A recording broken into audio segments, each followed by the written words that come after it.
No, I'm just going to turn it over to you, Morris. We've carved out this part of the program for you, and there's about 150 or so people in the room here, and would love to hear what you have to say. So take it away. Well, thank you all so much for having me. It's really great to be here, and thank you for all the incredible work that you all do. Um, Marianne. I've worked in politics for over a half decade now, um, and started I moved to North Carolina, and worked on a U.S. Senate campaign and then a number of different campaigns across the country. Um, and have always, like kind of got my initial start doing volunteer work, and organizing. But I think really on Mayor Mamdani's campaign over these past 2 years, saw the full power of a volunteer network and the ability to not just win an election, but to transform what our politics can look like. And one of the things we looked at and talked about a lot throughout the campaign was that we would knowing that we would never win if we existed just in the world of politics as it is, and wanted to be able to break out into the world of politics as it ought to be, which we felt like was really meeting the city where it was, breaking through into the world of New York. Um, and it was through what was one of the largest per capita volunteer operations in the country with over 100,000 volunteers that we were able to do that, knocking on 2 million doors, but I think more than that, meeting people where they are. And I think, foundational to my politics and the politics of the campaigns and the candidates I work for is a deep belief that that people deserve to be met where they are, that you shouldn't write anyone off, that you shouldn't leave anyone behind, that this experiment only works if we're all bought in. And that we can't have that expectation if we're not showing up. And what we saw over the course of the mayor's campaign was, you know, everything from writing letters and cards to our friends and neighbors to one of the most aggressive relational organizing efforts to not just people showing up to knock doors, people posting about it on Instagram and on Twitter and on TikTok and on Facebook, and building a kind of surround sound system where wherever you were, regardless of what your politics had been, you were seeing our presence. And it, really kind of changed the way I thought about all of this, and has been an incredible experience. And I know, you folks had, I think, been texted over a few questions. I'm happy with those, or open up to questions, or what's most, or I can keep talking, and what's most helpful. Do you have the questions? I believe I do have the questions. Let me take a look here. I do. Do you want to take this one? Um, should I run through them? Yes, that'd be great. Thanks. Awesome. So I mean, I think like the first one, kind of alludes to, on the mayor's race. And I think, what was pulled off was was exactly kind of that. Um, and what made it possible was in many ways the absence of any expectations. Um, I think had there been so often with campaigns, so you have to kind of get crippled by the pressure of, oh, if we do this thing, everyone's gonna mock us. If we uh, take this big swing and miss, then how are we gonna get hired again? And with this campaign, when Zohran jumped into the race, we were at a whopping 0% trailing in one poll, trailing the option somebody else that was at 2%. And so we knew if we ran a traditional campaign, we'd fail, and so we had to take risks. We also, I think, like viewed it all as a 10-month, 1 year goal and mission. I think a lot of the time you have, and I think this is one of the things that's incredible about Indivisible, is like it's not a 6 week sprint. Once you're in the last 6 weeks, so much has already been decided, and how do you engage over an extended period of time? And also, how do we understand that we're living in a different political moment? And I think like, there's Washington is often last to get the news, and I think sometimes the same thing is true for like political campaigns of we're living in a radically different world than we were, 10 years ago, even 5 years ago. And I think our campaign was able to identify that early. And even on the organizing front, recognizing that a part of organizing today is means engaging with digital in a whole different way. Um, that part of communicating today means taking social media as seriously as you do broadcast television ads. Um, and then also kind of foundational to all of that, I think organizers and content can only be as good as the candidate's message. And one of the things that was unique about the menu, now everyone's talking about affordability. I think it's hard to remember that that was not yet the world's hottest phrase when we launched the campaign. And in fact, when we launched the campaign, our first conversation with the mayor, we talked about the fact that crime and public safety was the top polling issue.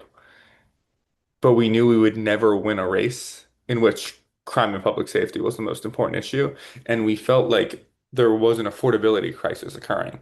And what we were seeing in our polling was not the result of people not struggling with an affordability crisis, but the result of people who had given up on government's ability to make a difference or government's ability to change that. And so we wanted to run a campaign that wasn't just about Zohran Mamdani, but that was about government's ability to make a difference in people's lives. And that's, day after day, door after door, video after video, we were able to do that. Um, I think in terms of like the application of those lessons here, I would say that like the main key takeaways I think are, there is the the importance of the relational organizing component can't be overstated. Just the text to the one friend in a swing district who may or may not be voting, or asking them to make sure they're taking their kid with them to vote, or their husband with them to vote, or their wife with them to vote, or their friend, any of that, like that is just such a high quality impression. And the second part is the kind of willingness to be organizing on different kinds of platforms. And I think like we often think about, and I know one of the questions about social media, but we, often think about these things in isolated ways of like, oh, it's different to post than it is to knock a door, write a postcard or call or host an event or something. And I think all of those things are intertwined now. Um, and that that's what it kind of requires. It's what's required to organize in the modern day environment. Um, and that's the first kind of question on the grassroots organizing specific front. I think the most valuable, like I felt like the most valuable organizers that we were able to get, or the most valuable volunteers we were able to get and grow to, are the ones who weren't political before the campaign. And like the work of bringing people in who aren't in the political orbit feels so important and so critical because their networks, you get this kind of trickle down expansion of what the universe of people you're communicating with looks like in a way that just pays profound dividends. Um, and I think it's we would talk a lot about how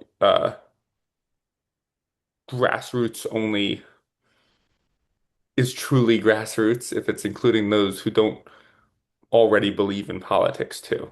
And that like, it's a different kind of insider, but that we're all insiders in the way of we already care. And how do we pull in the people who don't care? And I think they're like, it's a different answer for everyone. But I think one of the benefits of the horrors of the Trump agenda is that there everyone's life is being made worse. And so everyone has something that can be their thing that, radicalizes them or brings them into organizing or makes them a part of this. Um, should I keep kind of running through questions or should I pause? Is this good, helpful? Yeah, I think that the sentiment in the room is to continue going through the questions. Okay, sounds good. Thank you. Um, uh, on the kind of engaging with young people, I think. some of this hits on points I brought up already. Um, and some, yeah, I know there's a one of the other questions here is on the social media, and I think there's a great intertwining of it. I think we need to, and some of this is on the party, but be doing a better job of who are our communicators. And I think finding stuff that's less explicitly political to bring young people in is really important. Like I think what, for the mayor's campaign, what was able to excite and energize young people was that a lot of the content didn't feel like political content. And it felt like a cultural moment, and that there was, people didn't want to be excluded from the cultural moment. Like I had friends from high school posting on Instagram about like going to the Zohran Mamdani canvas. I'm like, I know that you don't care about politics. Why are you going to the Zohran Mamdani canvas? And it's like, oh, one of my friends was going. Oh, everyone's going to the Zohran canvas. It became a kind of cultural thing. And I think increasingly, like there are a lot of people who will post something, whether it be a celebrity or an influencer or someone who posts stuff highlighting a specific thing Trump did that week or a specific ballot initiative somewhere that's on the agenda and using those kind of cultural pivots to pull people in. I also think like young people engaging young people is really important. And so again, kind of as building out in those different directions makes a really big difference. Um, and is something that kind of can't be artificially done. It needs to come through the organic, just person by person work of that. Um, I guess the final piece on young people, I think, is that like sometimes you see more establishmenty campaigns make the mistake of believing that like the style is more important than the substance. And oh, if anyone makes a kind of flashy walk and talk like the mayor, then they'll be fine. Or oh, if there's anyone hosts an event that's like a party where there's a cool young singer or something, young people will show up. I think everyone's being hurt by the affordability crisis, but young people particularly are coming of age with the reality of like not being able to know if they can afford to buy a home, of not of feeling like for the first time in generations that maybe upward mobility is no longer something they'll experience the same way their parents and grandparents did. And there's such a deep, deep, deep economic anxiety that's eroding not just the tangible day-to-day like fiscal realities, but the ways in which people like are living their lives. So I think it's why, depression rates are up, why there's a mental health crisis, why there's so much anxiety. And we need to be speaking to that too. I think like we need to communicate as much with, I think like the kind of Trump fear-mongering works really well with a certain segment of people, and some of his most horrific stuff is certainly motivates young people and can move young people. But I also think part of our job is to like remind young people that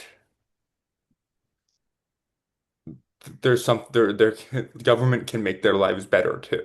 That like we can address this crisis, that we can make it so they can afford to buy homes. We can make it so they can believe again and kind of, ignite that a little bit. Um, and layering that into the messaging and communication that happens there, I think is really important. On using social media as an organizing tool, um, I think one of the key things is finding the content that's going to reach the right people. And like there's so much content out there now, and not all content is going to be created equal for the same audiences. And so it's the work of kind of, if for young men, like the kind of the bro sphere podcasts, like the Joe Rogans and Theo Vons and stuff of the world, as they have started to turn on Trump, like those are the best clips to be sending to alienated young men. Mm. Um, or when like, you know, Michelle Obama has a good riff on Call Her Daddy, that is a good clip to be sending to younger women. Or, like when an athlete calls out something the Trump administration is doing, that is a good tool. And I think there's such a inherent resentment of politics. Like it's not just sending the like a good James Talrico clip, it's sending these kind of more trusted validators over as the gateway there, and really sharing and maximizing that, I think is a really important part of it. Then on the like specifics of kind of the Trump agenda, I think the sorry, did you want to say something? No, no, Oh. not at all. Keep going. Um, I think there, for better and for worse, the challenge of Trump is he does so many horrible things. It's hard to pick sometimes what to focus on. Um, I think what I've seen, what I believe are two of the major things that then everything else can be proof points to are the Iran war and the Epstein files, because I think they both get to the fundamental kind of root of the fraudulence of the Trump administration. I think like the ways in which they manipulated the Epstein file stuff in their campaign to kind of speak to the idea of this like moral rot in the Democratic Party and these like perverted coastal elites who are screwing us over. And then it turns out it's all of them. And it turns out they're the ones covering it up. It makes people think they're frauds. And then once we can break through that they're frauds, then we're able to talk about how they're gutting medical research and now people can't fucking pay for cancer research. Then we're able to talk about how they're stripping Medicaid away. We're able to talk about how, you know, they're doing all this shit to this, they're blaming immigrants so that we don't talk about the fact that Donald Trump is in the Epstein files. Like I think it's a sexy issue that kind of undercuts the very foundation of what their politics stands on. And similarly with the Iran war, I feel like people voted for Donald Trump because his election day post has made the rounds of like vote for the pro peace ticket, Donald Trump and JD Vance. From the start of his campaign, one of the in 2016, he like railed against all the other Republicans on stage for having supported the Iraq War. Like a foundational part of kind of his coalition was that I'm not going to be starting new forever wars. And I think a lot of people voted for him because they wanted no more wars and they wanted costs to be lower.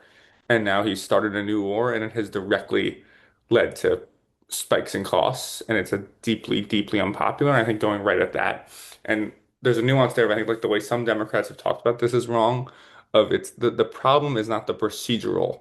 The issue isn't that he didn't ask Congress for the votes. The issue is the war itself. And so I think like sometimes with Trump we get distracted by like the deterioration of our institutions, which is absolutely an issue, but it's not the most effective way to talk about it. And I think, the war has really, again, undercut something foundational to his politics. And you can build on it in the sense of like, how is it possible that we have $200 billion for a war no one wants to fight, but not enough money to work on cancer research or to fund Exactly. Medicaid or to fund infrastructure or to like it's another kind of pivot issue that can take us into all of the different proof points we want to make. Sorry, go ahead. No, just a second. Can you hear me? Yeah, I can hear you.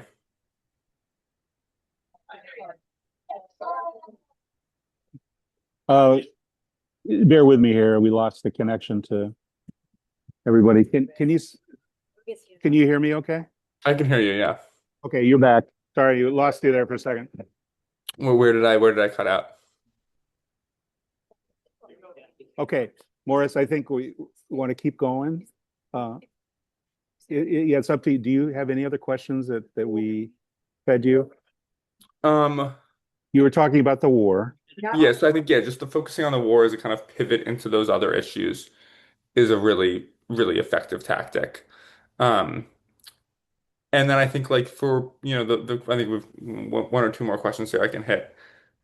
I Okay. can try to hit quickly. I think the like I think there's also something to be said for the way to talk about I think the like I think Trump has benefited at times from we're all like, oh, he's so crazy and he does do so many insane things, but that a lot of people's response is like, you know what, things have been so bad, I'm willing to tolerate a little crazy if it's going to shake things up. And I think that's why the kind of tangible stuff is really important. But I also think there's something to be said for like rem again, like reminding people that it doesn't have to be this way. of like just the real like no one likes how polarized our politics are right now. And no one likes having to wake up with the kind of constant burden of what this administration is and what this moment in our politics are.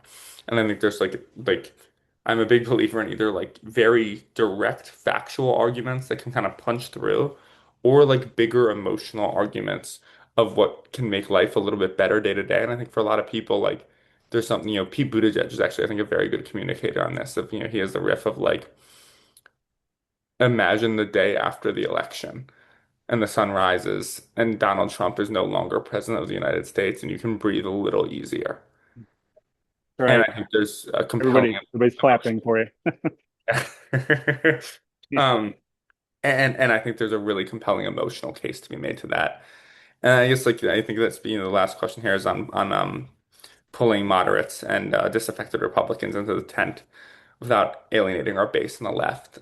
And I think there are kind of two lanes to that. And I think one is the far left, and I think a lot of the voters we need to persuade agree on a lot of fundamental things. And I think like the corruption of this administration is something that speaks to you know, a leftist politics, and it's also something that speaks to a politics of common sense. It's ideological to believe that the people manufacturing weapons for war should not be, you know, trading insider stock tips with Mhm. senior administration officials. Yep. And also, it's anyone who has a sense of right or wrong would believe that. And so the kind of like corruption stuff, the social services stuff, the efficacy of government, I think is something where you have like people on the left who believe they want to see a government that works for everyone. And then also, and who believe in big government. And then I also think you have like moderates who think it's not a good thing when you have, basic government functions ceasing to exist because Elon Musk has been allowed to run rogue and reshape what government looks like, or because Donald Trump decided war was a better use of funds than infrastructure.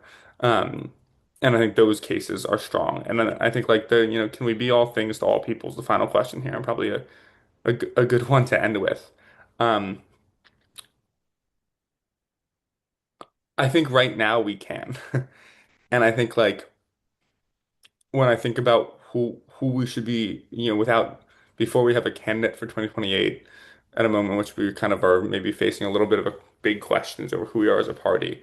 The way I think about it is like I want the Democratic Party to be the party where if you're when you wake up in the morning, whoever you are, wherever in the country you are, you feel like we're thinking about you and we're fighting for you. And that can be even like this is a slogan the mayor uses sometimes, but no problem, no task too small, no problem too big. If there is a pothole on your street that every day bugs you just a little bit because you're driving to work and it's a bump, an unnecessary bump in an already tough enough day, you should believe the Democratic Party is thinking about how to fix that pothole. And if you want to start a family and don't know how you're going to be able to afford childcare, you should be thinking the Democratic Party is wanting to deliver universal childcare so you don't have to have that equation. And if you're a senior who's worked hard all your life and wants to retire, but has the anxiety of how they'll get by, we should be crystal clear that it's the Republican Party that's threatening to gut Social Security and not the Democratic Party. And I think you know, we can agree to disagree on a lot of small things. Like, I think it's fine for a Democrat in Montana to have a slightly different position on, gun control and trans issues than the mayor of New York City. But I think there should be no question of which side are we on. And it needs to be the side of the people who this current administration, the current Republican Party are leaving behind, which is fortunately about 99.9% of Americans. And as long as we are incredibly clear that this is an administration and a party that has utterly sold out to the top 0.1% at the expense of the rest of us, that should be enough to unite us for a little while. And that trickles down into every issue, into every part of our country.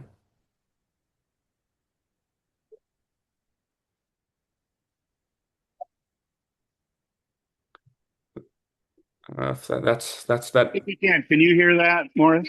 I can't hear that, but I'm gonna imagine it was really like thunderous applause. I yeah. It was a one-on-one Zoom for a while, guys, but thank you so much. Can you hear me? Okay. I can hear you. Yep. Thank you so much for your time. We really appreciate you. Thank you guys. It was great to be here.